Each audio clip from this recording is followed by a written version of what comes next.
Sabarimala safe zone പദ്ധതിക്ക് ഇന്ന് തുടക്കം കുറിക്കും. മോട്ടോർ വാഹന വകുപ്പിന്റെ ആഭിമുഖ്യത്തിൽ തീർത്ഥാടന പാതകളിൽ നടത്തുന്ന ഈ പദ്ധതിയിലൂടെ മുൻവർഷത്തെ തീർത്ഥാടന സമയങ്ങളിൽ അപകടരഹിത തീർത്ഥാടനം സാധ്യമായിരുന്നു.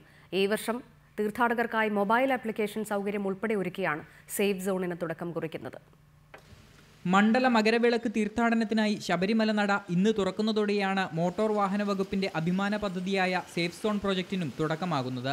മുൻവർഷങ്ങളിൽ തീർത്ഥാടന കാലത്ത് നടത്തിയ മികച്ച പ്രവർത്തനം നൽകിയ ആത്മവിശ്വാസത്തിലാണ് കൂടുതൽ നവീനമായ സൗകര്യങ്ങളോടെ സേഫ് സോണുമായി മോട്ടോർ വാഹന വകുപ്പ് എത്തുന്നത്.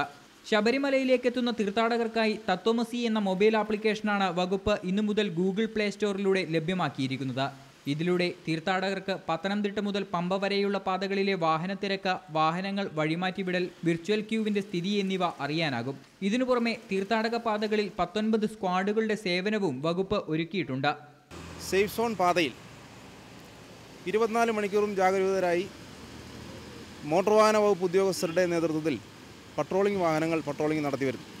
തീർത്ഥാടക പാതയിൽ എവിടെയെങ്കിലും വാഹനങ്ങൾ തകരാറിലായാൽ അതാത് കമ്പനിയുടെ ടെക്നീഷ്യന്മാരെ സ്ഥലത്തെത്തിച്ച് സൗജന്യമായി നന്നാക്കി നൽകാനുള്ള സൗകര്യവും പദ്ധതിയുടെ ഭാഗമായി വകുപ്പ് ഒരുക്കിയിട്ടുണ്ട്. പത്തനംതിട്ട മുതൽ പമ്പ വരെയുള്ള സ്ഥലങ്ങളിൽ സ്ഥാപിച്ചിരിക്കുന്ന ക്യാമറകളിലൂടെ ഇലവുങ്കലിലുള്ള കൺട്രോൾ റൂമിലിരുന്ന് പാതയിലെ വിവരങ്ങൾ കാണാനും പോലീസിനെ ഉൾപ്പെടെ സഹായിക്കാനുമുള്ള സംവിധാനങ്ങളും വകുപ്പ് ഒരുക്കിക്കഴിഞ്ഞു. തീർത്ഥാടന സമയത്ത് അയ്യപ്പന്മാർക്ക് ഏറ്റവും കൂടുതൽ ആശ്രയിക്കേണ്ട വകുപ്പെന്ന നിലയിൽ തീർത്ഥാടകർക്ക് 24 മണിക്കൂറും മികവുറ്റ സൗകര്യങ്ങൾ ഒരുക്കി മുൻവർഷത്തെ മികവ് നിലനിർത്താനാണ് അധികൃതരുടെ ശ്രമം. റിപ്പോർട്ടർ, പത്തനംതിട്ട.